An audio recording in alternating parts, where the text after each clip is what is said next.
surely about that race ban. The thing is, to be honest, I don't think he was at fault.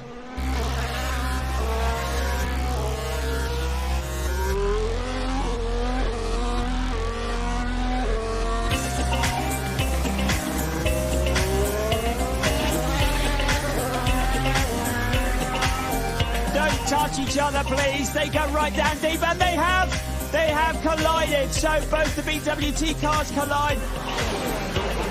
So it's an inside squabble between the two Williams. Looks to be like Rosberg tapped the back of Webber. That is absolutely the last thing any Formula One team wants to see.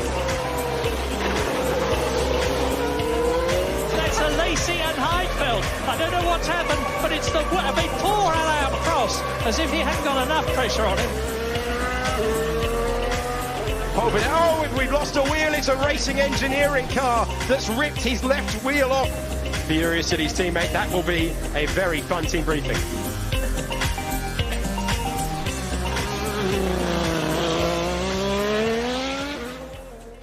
Hello there, and welcome to Teammate Collision, the new revitalized GP Rejects podcast, hosted by myself, Jeremy, and my co-host, Lennart. Hello there. And we are two incredibly opinionated moderators on the GP Rejects forum, and we are going to ruin your day with our terrible opinions. And to begin with today, we are doing our pilot episode, and we're going to talk about the year 2012. We're going to do an end-of-year appraisal. This is something that's never been done before in the history of the website. We're going to take the old F1 Rejects content and we're going to reappraise it and see, does it still hold up 9 years on? And we have a legal disclaimer. Despite it being the pilot episode, the user pilot is not represented in this episode. Yeah, and this might not even be the first one we publish.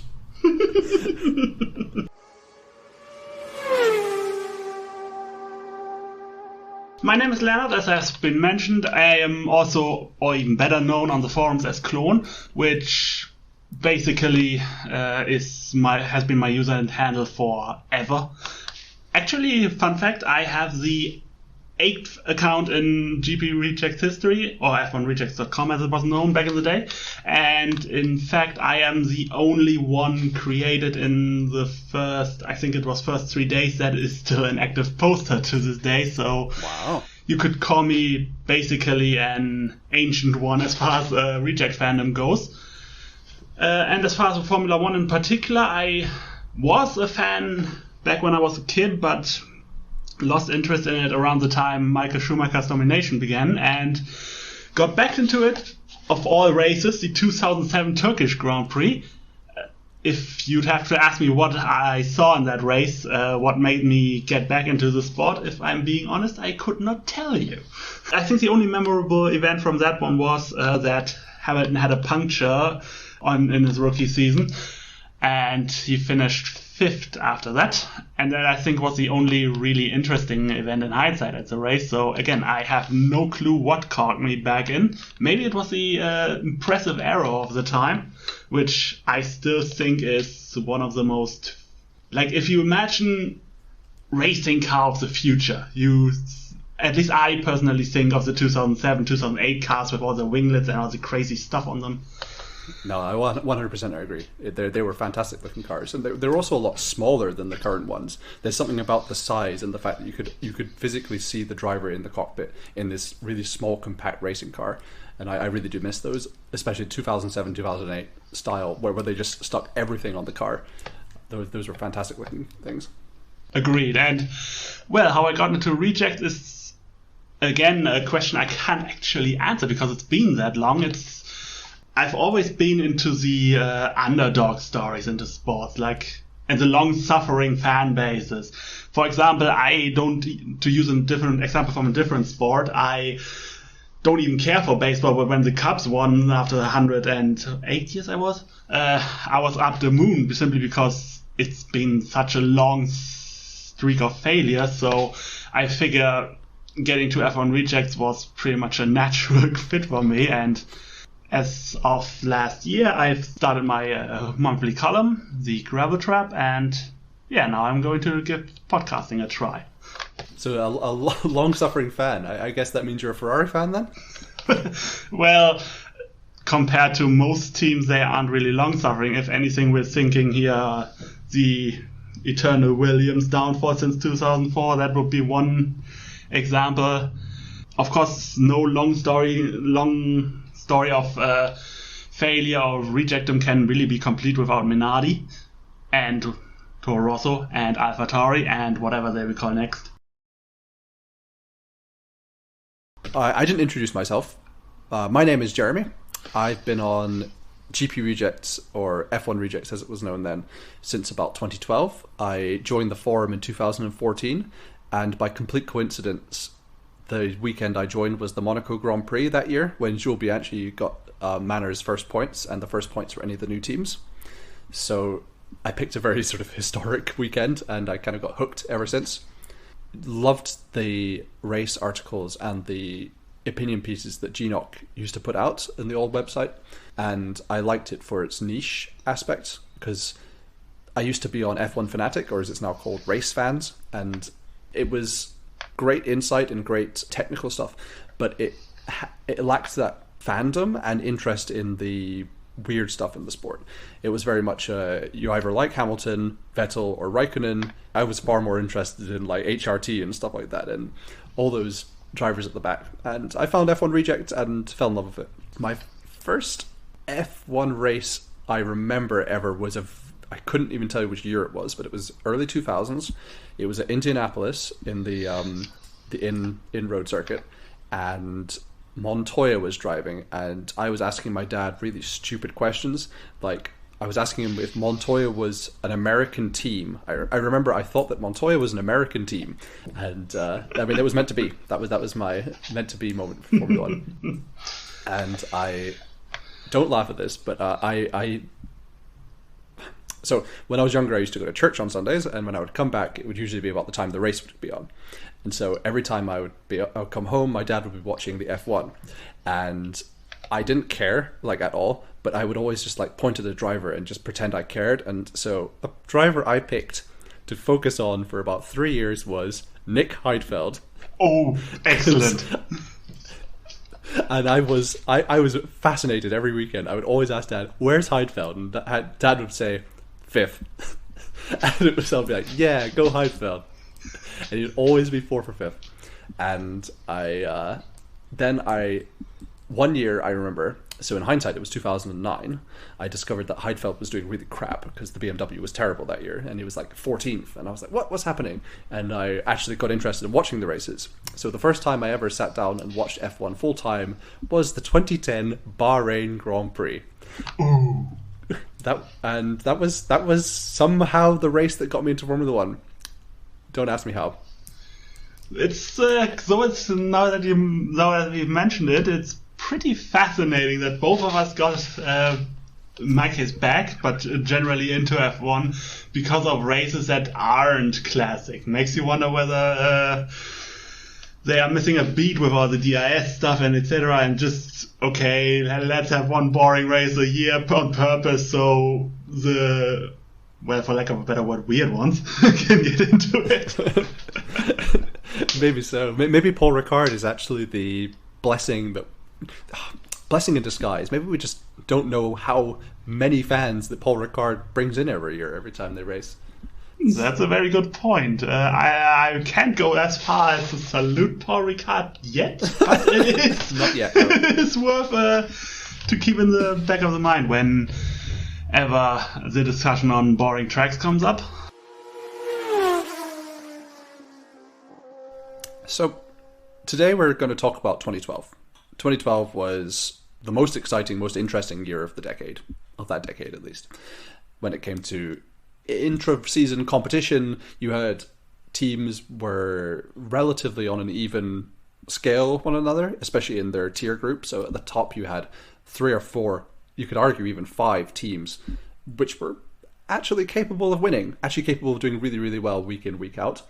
And the other interesting thing was that there was a real fluctuation in pace. You didn't go into the weekend knowing, oh, it's the same team's going to win every time. There was a genuine intrigue as to who was doing well at what circuits, which drivers were performing well that weekend. Very few drivers really performed at the top of their game that year. and so many really didn't, which is what made it so interesting. Yeah. So do you want to explain the original driver ratings and what we are reappraising with this podcast? Sure. Basically, what we are doing is we are going to look at the old F1rejects.com evaluations of the races back in the day, and we look at it partly with hindsight, partly with our memories of the time, and partly with just the numbers that we have in front of us, whether those evaluations were correct, whether they were based on wrong premises, whether they just display biases that to this day or nowadays don't really exist anymore within F1 fandom or within the reject community in general. So yeah, basically we're just going to take a look at 2012's reviews, and we are going to basically review the review. So let's go. Okay, so GNOC, our predecessors, rated they made a top 3 Reject of the Year podium, which is something that GP Rejects still does to this day. On their Reject podium, in 3rd place was Romain Grosjean, mostly because, as they said in their own words, when was the last time that a driver was most well known at the time by the nicknames that the other drivers were giving him? And in this case, it was a nutcase, or a first lap nutcase. Mark Webber called him that after the Suzuka race when he crashed on the opening lap, right after basically he had received a race ban for constantly crashing into people on the opening lap. Grosjean had a really, really terrible year. We'll get into it, I guess, later on. In 2nd place on the podium was Narain Karthikeyan, a driver also well known for being given a nickname by Sebastian Vettel at the Malaysian Grand Prix. He was called a cucumber, if I remember correctly. GNOC put Karthikeyan below Grosjean and the worst rated driver of the year. Their reasoning was that they said he didn't deserve to be in Formula 1, and they couldn't bring themselves to rank him higher than any other drivers. So it wasn't necessarily that Karthikeyan himself had been so rejectful that he was Reject of the Year, but they couldn't, in a good conscience, really place a different driver below him, which is something I certainly disagree with. And the number 1 Reject of the Year podium that GNOC gave was Caterham. In nowadays, we might look back and go, okay, that doesn't, looking at the numbers, as you say, it might not necessarily understand why that was. The reason is because they had talked the talk a huge amount pre-season, the fact that they had finally bridged that gap between themselves and 9th, 8th, 7th place, the back of the midfield. And basically they did worse than they did in 2011, when Heikki Kovalainen, who is someone else we'll get to, had such a fantastic season the year before. Came into 2012, they hired Petrov, who had a huge amount of money, and that they were even slower, and as far as I'm aware, they may have even finished the season behind Manor, because Timo Glock had such a fantastic race in Singapore. So Grosjean, Karthikeyan and Caterham were the top 3 most rejectful things that GNOC came up with as their podium in 2012. Well, first off, a minor factual, for lack of a correction, Caterham did indeed finish ahead of Marussia simply because of that final race where they got an 11th place, but yeah.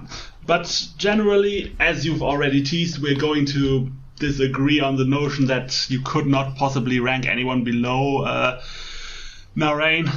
We're going to get into the Grosjean story and look into how much of it was actually his fault. And of course, yeah, we obviously have to talk about Caterham, about their failed ambition, about the way they use their, at least in comparison to Marussia and HRT, their impressive budget quite poorly. So yeah, I think that's a pretty good point to start, and yeah. Sure. Well, would you like to give your first nomination for a Reject of the Year candidate for 2012? Yes, my first nomination would be Bruno Senna. Interesting choice. The reality is there was just no excuse for being as, well, let's not mince words, how poor he was. especially in comparison to Maldonado, who was very much fast, who had his best year of his career, but just that car, that Williams, should have been so much further up ahead, simply because, it was basically the fifth car you mentioned that could fight for wins. And I don't care that he finished only 14 points behind Maldonado. The thing is, he did never finish higher than 6th on this season alone, as the fact that he has a profile with us proves. He was not able to unrejectify himself in a car that won races, which needs to be emphasized again. Yeah. And not actual fluke races. That Spain win is very much legitimate. So I just cannot make excuses for his, in my opinion, poor performance. So he'd be one driver I'd certainly nominate. Yeah, no, absolutely. I mean, I can't necessarily disagree with you.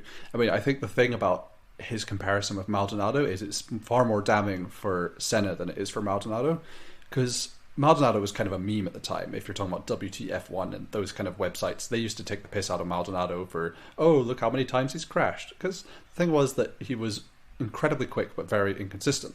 And he's hardly the first driver to have been like that. He's hardly a special case in that example. But Maldonado had a very good year. He also crashed a lot, and he threw away very, very many points possibilities. And the thing is that nothing to be said about that. Any other driver, if Maldonado was teamed up with someone like Kimi Räikkönen, who, by the way, there was silly season news that Kimi Räikkönen was going into that 2012 Williams, but back in 2011. If he had had someone with the consistency of Räikkönen that year as his teammate, Maldonado would have been destroyed. But the thing is that Maldonado, in spite of crashing every second race and getting unbelievable number of grid penalties, I think he had more grid penalties than he had as many as McLaren did in 2015. Like Senna still couldn't even out qualify him, and was I think we said 14 points behind him. Yeah, unbelievable. But in his defense, he didn't have as much testing time as Maldonado did.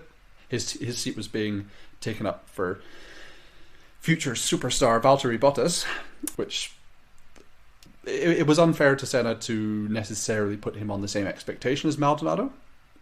But at the end of the day, with such a bad year as Maldonado had, it's harsh for me to say this, but Maldonado had a bad year, even though he won a race. I don't think there's anything harsher about acknowledging that simple fact. Like, you can have a bad year even if you win races, and usually it happens near the top teams. To name one example would be Vettel's 2019. He won at Singapore, but it was just objectively a bad year, so I don't see a problem with acknowledging that, even though, we instinctively want him to have had a great season. He had that memorable win. He had the first win for Williams since 2004. He, in many ways, embodies the kind of driver we want to root for as a community. But just no. As simple as that. He's a tricky one. He must be one of the most divisive figures I know in Formula One, and as to a casual, it's just like, we can make fun of Maldonado, but he's, as you say, he's certainly the kind of driver you want to see more of in Formula One. There's nothing wrong with unreliable drivers, except for the fact they crash a lot and don't bring home any points or money. But apart from that, there's nothing wrong with unreliable drivers, and they make F1 far more interesting. Indeed, and we don't have to pay for the damages, so of course we don't care. So, I mean, the only thing I would say, I agree Bruno Senna was terrible. He was even worse than Maldonado, who had a pretty terrible season. My only defense I could give for him would be that he didn't have as much testing as Maldonado did. But that's it. Like, he should have done better. Give me your next suggestion. Well, this one is going to be quite controversial, but yes. One name I cannot help but mention. I went, obviously in preparation for this, I looked at YouTube at the BBC review of the season, and they pointed out something very interesting that I think we should talk about, that we should at least take into remote consideration. Like, this isn't actually a reject of the year. We're talking hypothetical reject podium, maybe close to someone who can contend for third remotely, and that would be McLaren. McLaren in general. Ooh, interesting. Yeah. Interesting one. The thing is, many mistakes that I personally even had forgotten about were simply pointed out in that review. So many messed up pit stops, pit strategies. That one time, I think it was Hamilton, drove against a tire that was placed to the side. And they even brought up the theory, Eddie Jordan did, that all the mistakes, especially in the early part of the year, were part of what pushed Hamilton to reconsider staying with McLaren and instead going to Mercedes. So, yeah, the list of errors is pretty appalling. The problems Button had with the car all year long, and like, I'm not the biggest Button fan, but even I know that his 2012, the miserable races in 2012 were just complete out of the order. Like, he had tire issues, he had tire problems, he locked up everywhere, and that is not something that happens to Jenson Button. It's as simple as that. He had a very, very surreal year. As you say, like, Jenson Button at the time was very well known for being quite good with his tires, being quite good with strategy, especially when it came to like changeable conditions and having very good car control. So there was a double header. I suppose we can talk about Jenson Button specifically here. There was a double header at Monaco and Canada where both races were just like two of the worst races of his career. He got stuck behind a Caterham at Monaco for something like 30 laps and then crashed, if I recall. And then at Canada, of course, he was a lap down behind Hamilton, who won. And it's like he had qualified somewhere far, far down the grid and then was a lap down. And it's the kind of performance which is basically unforgivable. It's like, if you want to talk about specific reject moments of the year, Jenson Button's 2012 Canada is still referred to when we're talking about, for example, Ricciardo this year, who's having such trouble as we speak at McLaren. Same team, to be honest, who's having so much trouble at a top team. Like, when we talk about such bad performances, and also he's a world champion. I know you don't rate him so highly as I do, but like, he's a world champion and he's a lap down behind his teammate, only finishing ahead of Bruno Senna. Yeah, and it wasn't even already talked about. It was not even like we are talking about someone who was a world champion, but clearly no longer isn't that guy anymore. Like, say, if it happened to a modern version, the current version of Raikkonen, then we could talk about how, okay, yeah, he's old, done, deal with it.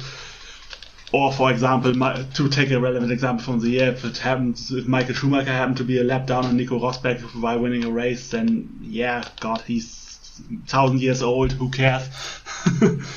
Though I think we will get to Michael later, because there's quite something interesting to look at, but not to get away from the current topic. So you would say, as a fringe candidate for reject of the year, you would say McLaren. Like, I agree, they were incredibly quick. Yeah, very much emphasis on fringe, obviously. Again, I cannot, in good consciousness, put them below, well, Grosjean, put them below, who did I just mention? Senna, below, well, honestly, below Maldonado's a bit 50-50, but yeah, I mean, especially, you have to remember they started the season with the fastest car. That was something Button himself even said when talking about Australia, his win there. He said we basically expected things to continue, and the way he looked and the way he said it was pretty much just like he had no clue what went wrong. Yeah, that's not a good sign, especially when you consider how McLaren that was their last winning year. As far as I'm aware, Button is the last driver to win for McLaren. Yeah, that's a fun fact. Imagine telling that someone after Brazil. Yeah, I mean, like, this is the last win McLaren will have for, who knows, 10 years? Damn.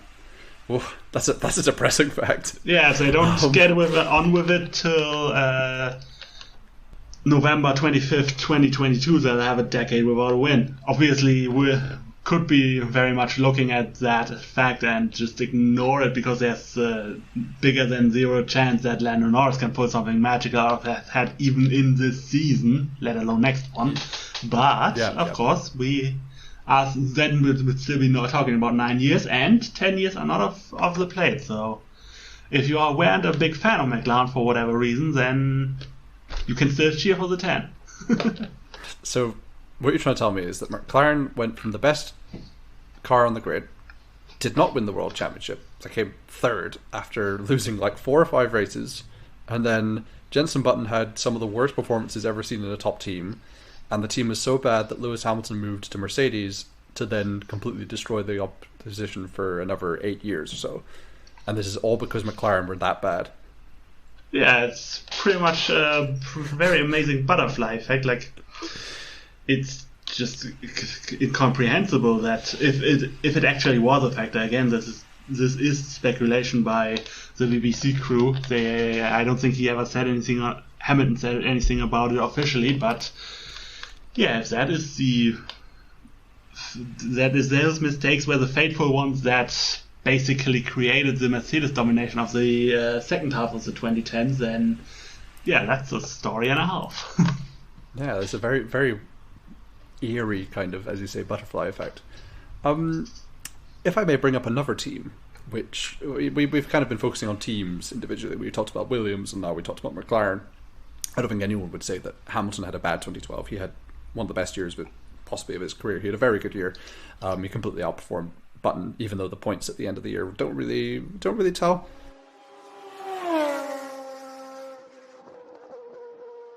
Oh, there was that one time though, if you're talking about reject moments of the season, there was that one time when Hamilton got out-qualified by Button and then posted up all the team's telemetry up on Twitter. I don't think we can talk about reject of the year without mentioning that. Well, at the very least, it's the reject moment of the year, so... So for those of you who don't know, I mean, I looked this up on Wikipedia, and the Wikipedia page does not talk about this, which I think is absolutely criminal. So Lewis Hamilton, when he was with McLaren, for those of you who are more recent F1 aficionados, he was far more emotional than he is today, especially when it came to his stability of social media. He was big into mouthing off on social media far more than he should have, and I think he was in an environment in McLaren whereby, because he was basically part of the furniture, that he kind of got away with it a bit. And when it came to Belgium that year, Jenson Button, who'd had a pretty crappy mid-season, suddenly came back from the summer break, put it on pole for the first time since he was at Braun, and then led every lap and won. But the thing was that in qualifying on Saturday evening, he was so much quicker than everyone else, and it was so dominant that Hamilton threw a hissy fit and put up the telemetry as, I don't remember what his reasoning was, but it was one of these, someone's angry and they're trying to get some kind of sympathy or claim that there's a conspiracy, that kind of thing. And he posted up on Twitter, and he got a little bit of a rebuke for that, but as usual, it was the kind of thing where he got a little bit of a rebuke and, that would be forgotten about. It's like, well, actually, if it was another driver, you can imagine that they might not have got off so easily with that kind of action towards their own team. Really a betrayal of a team in a way. Like, not only are you posting that critical data, you are basically insinuating, they are screwing me. And, honestly, again, this is just my perspective as a team manager, as a hypothetical team manager. I'd be very much a disciplinarian guy, and well, I can't say I would have benched Hamilton outright, simply because I think he was still in championship contention very much at that point, so it would have been cutting off the nose to spite the face, but the reality is he'd be very much on thin ice, so... But, yeah, it's just not acceptable. But if I am going to take a more emphatic view of it, it is reasonably odd from his perspective. We have to remember, as you mentioned, it was Button's first pole in forever, and the difference between the two was ridiculous. Like, when you are a world champion, when you are a top driver, and you have 9/10 to your teammates, even over a long lap like Spa, can you be 100% sure that, okay, this guy was really 9/10 better? I personally wouldn't think so, simply because obviously to be successful at that level, you have to have a certain level of ego. Like, it doesn't justify it, it doesn't excuse it, but what I'm trying to say is I understand the emotional processes that led to that decision. So, yeah, he's gotten off much easier than many other names in the sport would have, but I'm not going to get too hostile on him for that. And for context as well, like, Jenson Button was, as I say, he was always a fantastic changeable weather driver. Like, I think most of his wins, especially when he wasn't directly fighting for the championship with Braun, most of his wins came in quite challenging circumstances. Usually there was changeable weather. It's something like half of his wins, but he was never a good qualifier. And so for him to suddenly come back after 3 years and put it on pole was just like, holy crap, what was he doing in Canada when he can suddenly come back like 3 or 4 races later and put it on pole? Yeah, it's just all a bit weird, but again, that pretty much summarizes McLaren's entire season. And yeah, you have to wonder. So now that we're talking about it, I'm beginning to wonder whether that was really something. Admittedly, we couldn't have seen it at the time, but now with hindsight, was perhaps that malorganization already something that would basically become the base for that difficult relationship with Honda, where, let's just say, the current world championship leader, as of time of recording, basically proves that McLaren had been the problem in that marriage. So it's really something to wonder about. Like, is McLaren's long dry streak, is there a downfall really?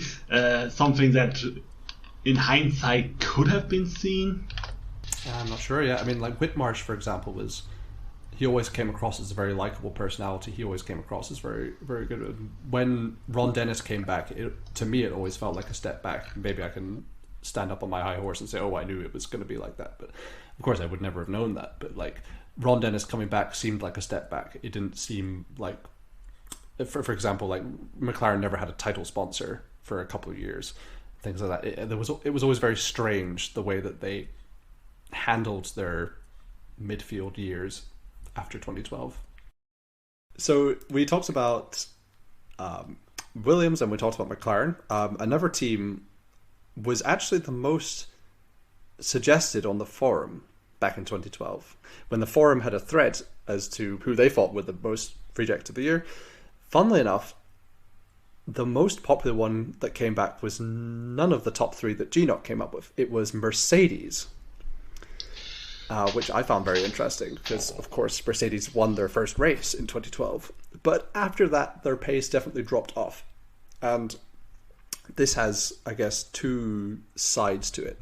One of the reasons why I've always wanted to do a podcast about F1 rejects and their opinions is because I've always seen the driver rankings and the rejects of the year award is often been quite, I imagine it like a boxing match, that they say that you should get all your best punches in the last 10 seconds because that's what the judges are always going to remember. And I've always found F1 rejects where they definitely succumbed to that sometimes. And the final 7 or 8 races, the second half of the season basically for Mercedes, was crap. As far as I remember, Rosberg had basically no points finishes for about 6 or 7 races in the final few races, and Michael Schumacher's final few points finishes were very few and far between. I think before Brazil, he had once again had a very long points drought. And I think in a year when, after 2011 especially, which was so stuck in a hierarchy, 2011, I think there was only 7 podium finishers, of whom Petrov and Heidfeld only scored 1 podium, 2 lucky podiums at the beginning of the year when the Renault was good. And the rest of it was the same 5 drivers for the next 18 races. And 2012 was nothing like that. 2012 had such a difference in, as we say, in hierarchy, in speed.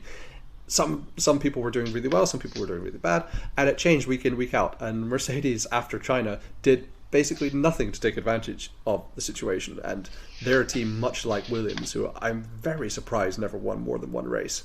It's crazy the fact that Mercedes, with the pace they had and the drivers they had, never won more than China.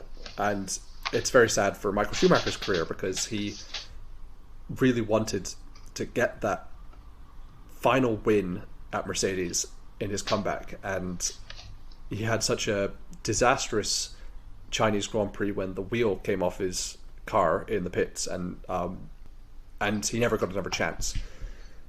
So I would say Mercedes won for just being so inconsistent and so much worse than 2011 that they would be definitely a dishonorable mention for rejects of the year. But also Rosberg and Schumacher in general, I don't think either of them had very good years. Schumacher's his reliability was easily the worst it's maybe ever been in his entire career. His reliability was dreadful. If his car was reliable, he would be hit by Romain Grosjean, and then when neither of those things happened, he had some senior moments. Let's say I remember in Hungary he didn't line up on the correct grid slot.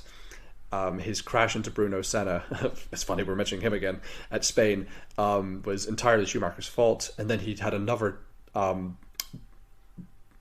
flat spot brake crash into, I think it was Sergio Perez in Singapore.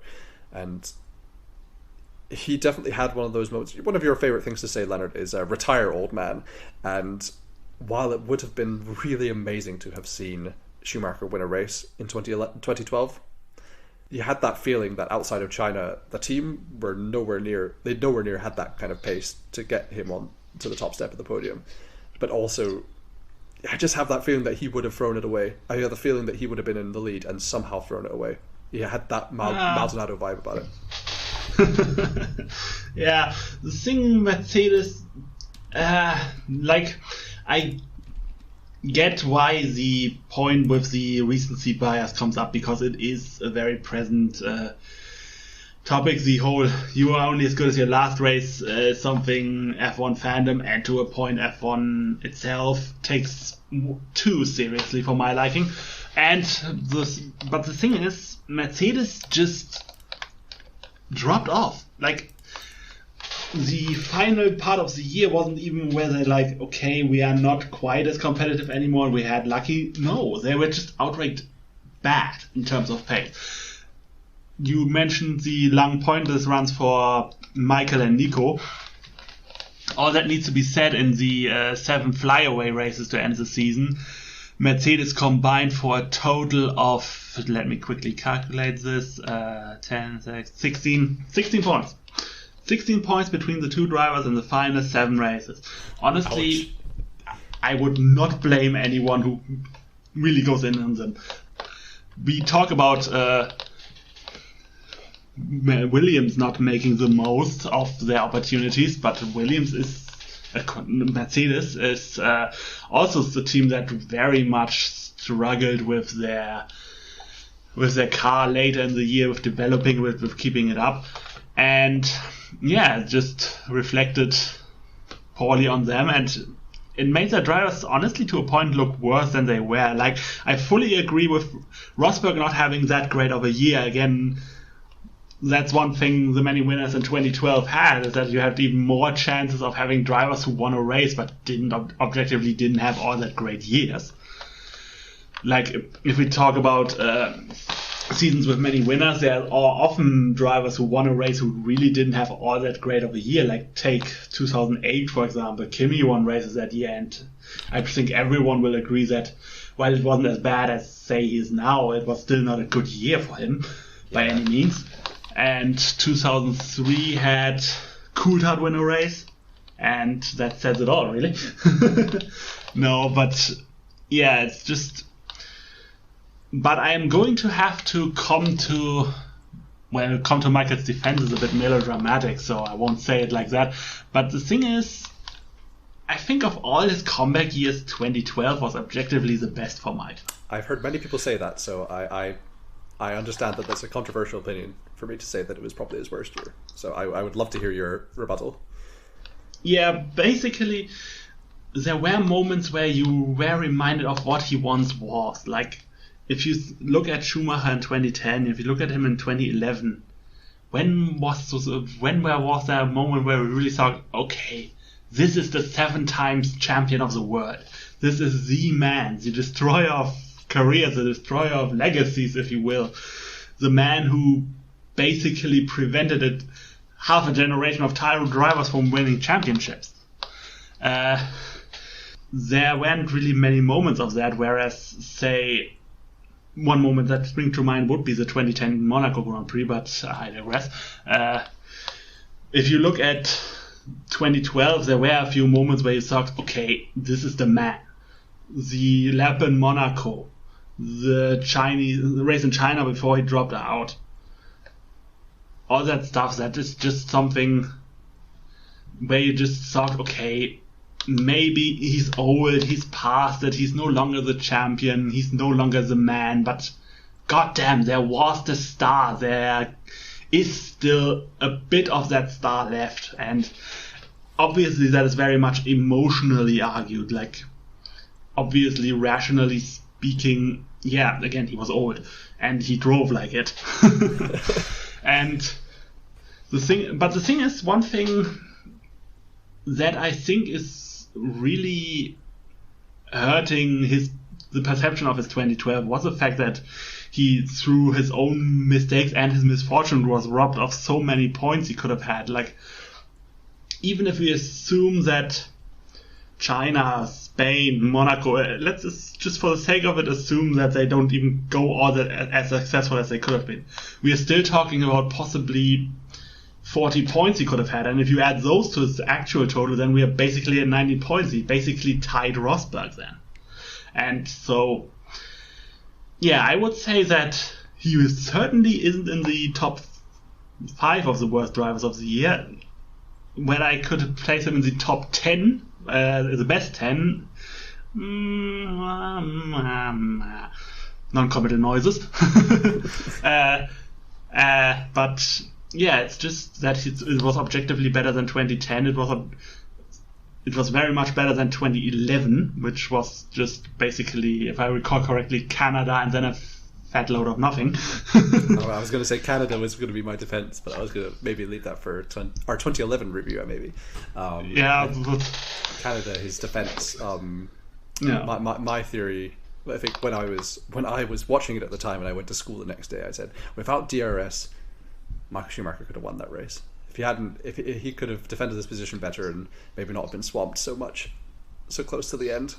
It's a shame because that's a good theory. He was 4th at the end of it, and I think he was as high as 2nd, if not 1st, for many laps towards the end. And it was, once again, it was a wet race, and it was that was the moment for me where I thought, yeah, like, okay, this guy's very, very, very good, and it's nice to see him actually succeeding the way he imagined his comeback to be. And it's also very sad that Schumacher's comeback came in the 3 worst years of Mercedes in their entire history. Once again, we look in hindsight, and now we know that Mercedes won 17,000 championships in a row, and it's just a bit sad that Schumacher didn't get to experience those years, you know? Yeah. It is worth wondering what could have been if he had been on for not even 2014 on onwards, but just 2013. Like, even the 2013 Mercedes was a car that won a couple of races that was genuinely competitive, but of course we'll never know. And yeah, it would have been interesting because he complained all about the tires all the time. He called them eggshells, and that's kind of like the phrase everyone uses now. So it would have been interesting to see him get pole every race and then finish 12th. Oh, I can imagine. So I was on that note, before we leave the Schumacher topic, there was something I genuinely did not know that I learned in the process of researching this. Did you actually know he had a fastest lap that year in 2012? Is it an obvious race? Is it something I would know? I don't think so. Honestly, if I had to think about it, I don't recall much from the 2012 German Grand Prix period. So that was the one where Hamilton, it was his 100th race and he crashed, or he had a failure, I think, as he had so many failures that year. I think that was the only thing I remember about that race. I remember 2012 very well. That was it.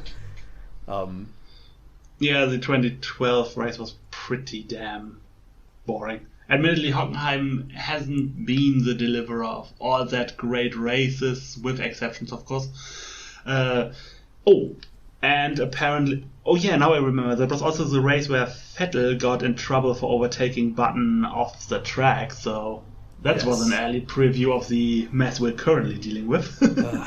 So it shows how long this bloody deal we've been dealing with has been going on for. Okay, one final thing I wanted to say about this area is that one thing that Ginox said, which I thought was very interesting, their summation of Nico Rosberg's year was that he never transcended his machinery. That was all they said about Rosberg. He was, when the car was the fastest, he won it. But when the car was fifth fastest, he was fifth fastest. He never once all year pushed the car the way Schumacher did. Like, I remember Australia. I remember Schumacher was in third for a consistent portion of the race and keeping Vettel behind him when Vettel had DRS. Before, of course, Schumacher's car blew up. But you never really had those moments from Rosberg, where Rosberg was, pushing that upper limit and making you think he was capable of more than the car was, which Schumacher did, and someone like Maldonado did, for example. But Rosberg never did that, I don't think, all year. That actually ties into a point we've been addressing earlier about the whole principle of flash versus substance. Because if you think of Nico Rosberg's Formula One career, how many moments did he genuinely have where he just outdrove the car? Like, where? Maybe my memory is just failing me, but if I'm asked when did Nico Rosberg truly outperform the material he had, and I don't mean keeping it on the black stuff like, say, 2008 Australia or Singapore, but just bam, I'm faster than this and everyone knows it. Honestly, I can't think of a single race. Not many, no. Like, for example, I remember 2009, his teammate Kazuki Nakajima, that would be a great profile, never scored any points that year. But at the same time, it's hard to turn around and say Rosberg had a fantastic year, because he had an okay year. Like, Rosberg didn't ever, as you say, he never shone that year. And in 2012, he won a race, but he never shone. He never really... For example, when he's been with... But in those 4 years that he was next to Hamilton, the races you really remember are the races where he had the pace all weekend, he got it on pole, and he just dominated. Because those races weren't common until about 2016 or so in his final year. And much of Rosberg's reputation, I think, depends on who he was teammates with, because I think although Rosberg had a good 2009, no one really rates it because his teammate was Nakajima. And while Rosberg had perfectly good years, and when he was Schumacher's teammate, he beat Schumacher every year. But at the same time, Schumacher was in his 40s, and Schumacher also, as we say, he gave those golden moments which made you go, wow, like at Monaco 2010 where he overtook someone on the final corner after the safety car. That was a classic moment, right? Like a fantastic moment. Like everyone remembers that, but no one remembers what Rosberg did that year.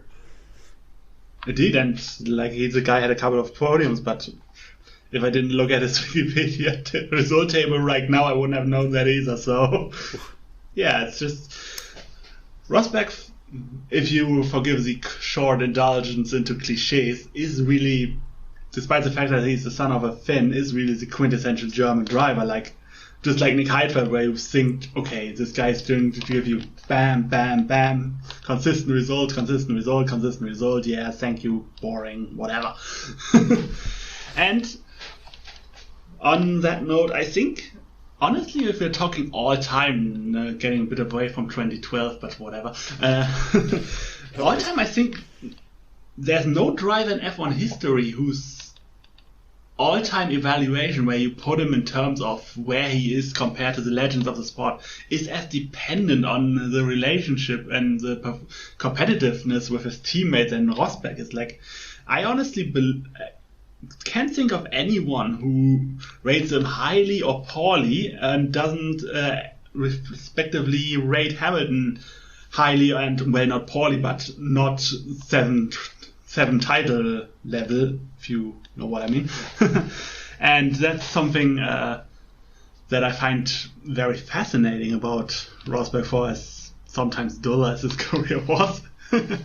Sorry, Nico. It's just that it's fascinating, especially in the age of where everyone has to take a side and everyone has to be there has to be a fan base. You can't just appreciate two drivers fighting for the title. There has to be, he is crap, he is amazing. There's no in between. So it's like, well, if Rosberg is crap and he beat Lewis Hamilton, then is Lewis Hamilton crap? Yeah, or the opposite. If Lewis Hamilton is as amazing as he is, then Rosberg beats him, then Rosberg must be really good as well. So indeed, and that is just something, again, I can't think of any other driver, modern or past, who has that almost symbiotic relationship in terms of their legacy. And that is really unique. Honestly, I can't even think of any example outside of motorsports where that applies. So in that regard, Rosberg is very much unique. I want to talk about my personal reject of the year, and that's Heikki Kovalainen. Ooh. Now, we had a mention of Caterham earlier on in the podcast, but we didn't talk about their drivers. Yeah. Now, Vitaly Petrov, I guess I rate him a bit higher than some other people do, mainly because I joined F1 at the same time that he joined F1, and so he was a new driver, and he was someone I kind of have a soft spot for, just because you kind of build those kind of relationships with sports people, especially when in your formative years. Yeah. And in 2011, I thought he was really hard done by, because after Robert Kubica had his tragic accident, Renault, as it became Lotus, pulled all development from 2011, which they had been working on, and then moved it to 2012. So basically, Petrov was running with his preseason testing car the entire year, and he got a podium in Australia, and I think it's very showing of the kind of season he could have had. And so I think he was a bit unjustly kicked out the door for Raikkonen and Grosjean, just because I think he had a chance in 2010 and he got beaten, but I feel like he was definitely an improved driver in 2011, but he didn't, on the converse, he didn't get that reward. So in 2012, he went to Caterham because Caterham love money and he had lots of it, and so he went to Caterham and had a very anonymous year. I can't say a single thing about Petrov that year other than the fact that he was a backmarker pay driver, which is something we all love in F1. Most certainly. At GP Rejects. His teammate, however, had far higher expectations. Now, the way I want to speak about this is retrospectively. Something that Ginox said after 2012 was over was that Fernando Alonso, that year's almost world champion, was on such a high plane of performance that there was no way that he could possibly keep it up into 2013. And that's kind of the truth. Alonso had a great 2013, but it just, to keep up that level of consistent, fantastic performance the way Alonso did in 2012, it's just not possible. It's never going to happen. And the previous year from 2012 was 2011, and Heikki Kovalainen had a fantastic backmarker year. It might even be the best performance over a season from anyone on those new teams. And you can argue against me on that one, but I would say that Heikki Kovalainen's 2011 was probably the best season-long performance from anyone at one of the new teams. He was fantastic.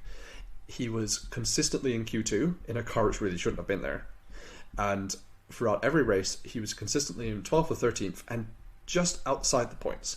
And if a bit of better unreliability, he could easily score Lotus, as it became Caterham's first ever points.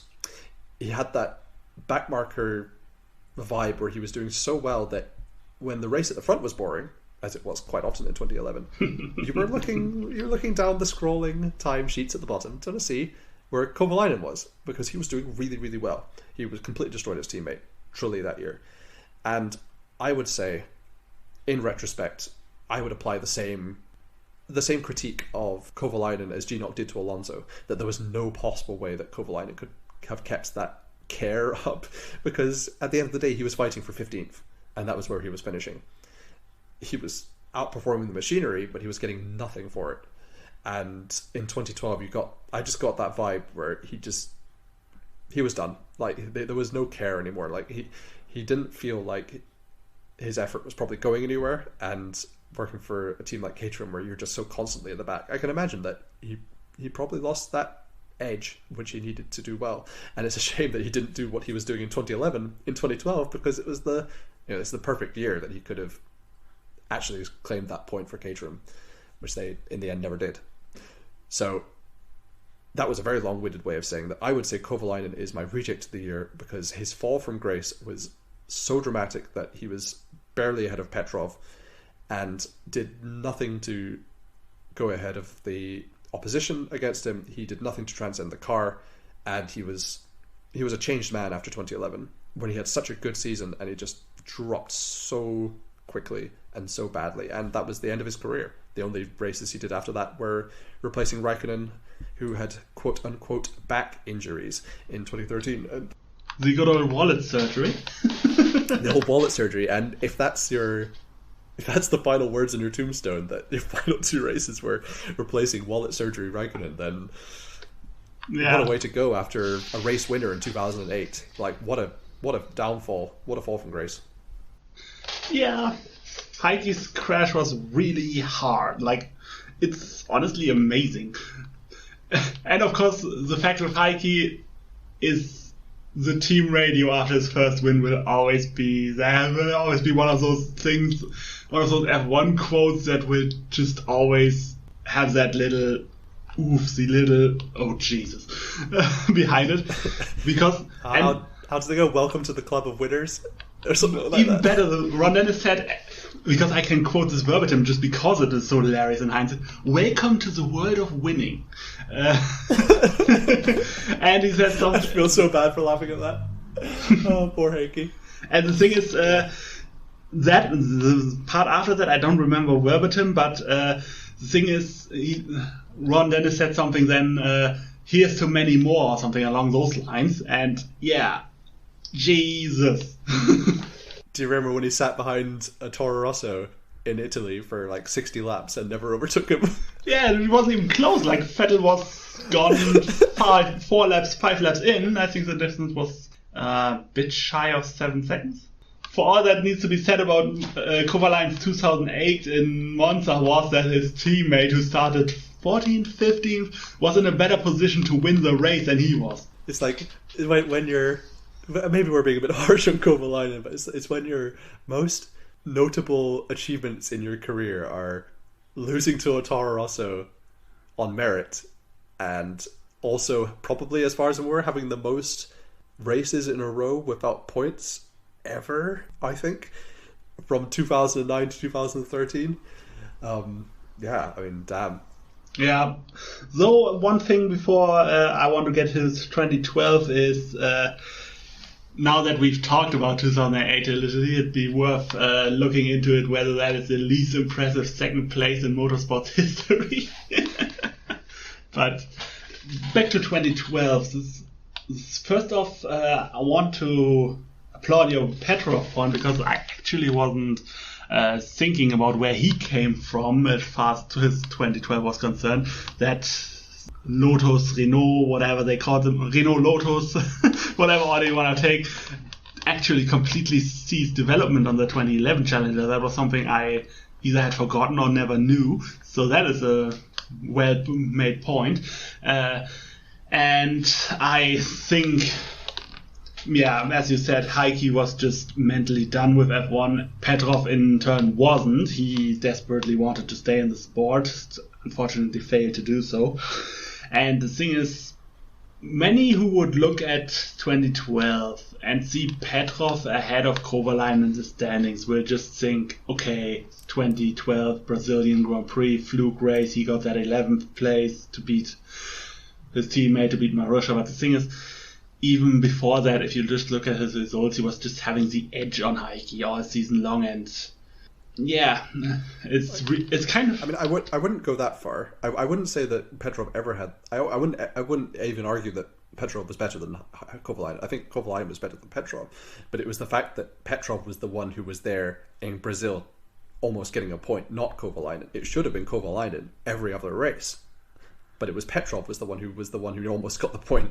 Like, that doesn't make any sense to me.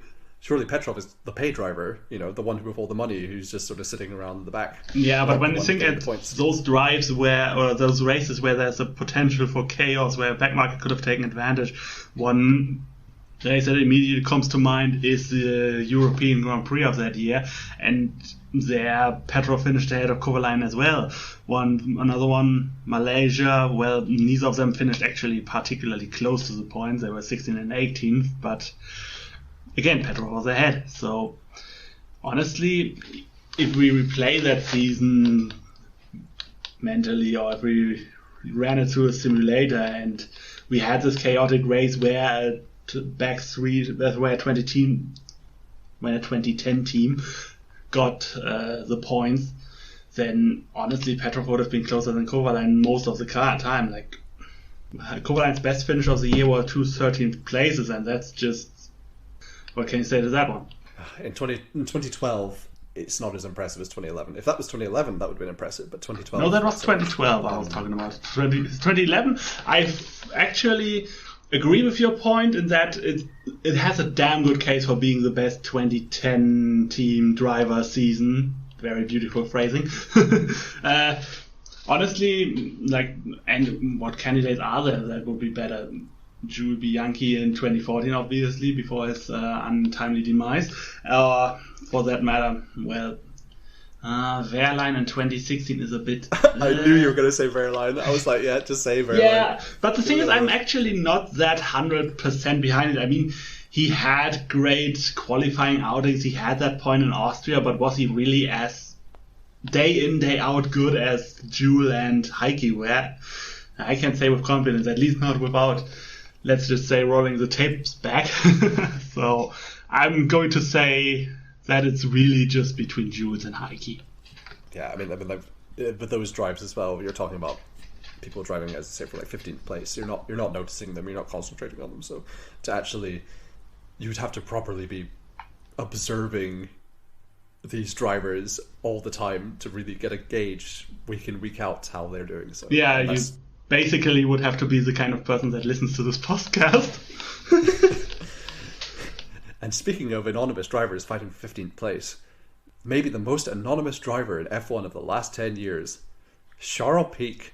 Should we speak about Charles Pic? We can, but do we have much to say about him? I have nothing to say about Charles Pic. I've got my notes here in front of me, and Charles Pic, it just says Charles Pic, and that's it. I've got nothing. I had some ideas for puns, like he was at the peak of his career, the peak of his powers. He was our pick for the blandest driver of the year, but the thing is, all of those were pretty much done by the time his career was done, so we're basically just warming up old content. Like, there's no problem with that. Technically, we are doing that by the very concept of this podcast, but yeah. No, what can you say about Charles Pic? He was 12th in Brazil, and yeah, that's about it. If I had a most anonymous driver of the decade, I'm not saying year, of the decade, I would say Charles Pic. Yeah, he's a damn good mention.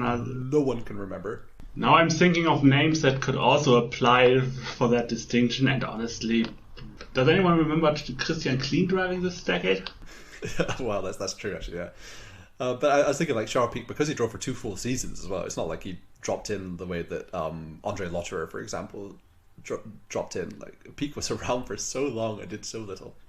So I would say that he is very, very rejectable, just on the basis that he did absolutely nothing for that year and the following year as well. So that is all I want to say about Charles Pic. But I just wanted to mention it because, no podcast is really complete without a mention of Charles Pic. I would have said Guido van der Garde, but the thing is, his Sauber affair pretty much ensured that he would be remembered. And also Van der Garde had that social media vibe as well, where he kind of made a name for himself online and things, where it's like Charles Pic, as far as I'm aware, I checked his LinkedIn, he now works for some sort of like financial consulting company or something, and it's like, okay. So I actually now have found a name. I just casually went through the 2010 driver lineups. Joylon Palmer, and I think I pronounced that given name wrong. Are you trying to say that you forgot our 2017 rejects of the year? I guess by saying that I did forget, and shame on me for that. He was our Rejects of the Year, if I'm not mistaken, for his... well, it was the year before McLaren. Renault randomly got a Reject of the Year, and I never understood that one either, so maybe he was affected by that year in particular. Don't blame me, I voted for Van Der. Which I guess is kind of half McLaren, because he's a McLaren driver, but... Jeremy, that bell, what exactly does that mean? Unfortunately, it means, Lennart, that we've gone over 1 hour, and therefore we have to stop this podcast. Wait, we already did record the 2 hours. Yes, but Miguel tells me that having it in 2 episodes with 1 hour each is more easily digestible. Well, he's the boss, but I don't get it. Well, personally, never do I. Okay, thank you for listening, and bye. Oh man, we forgot the catchphrase. Well, no worries. This is definitely being recorded at the time, so therefore the catchphrase hasn't been invented yet. Okay then, thank you for listening and bye. Bye-bye.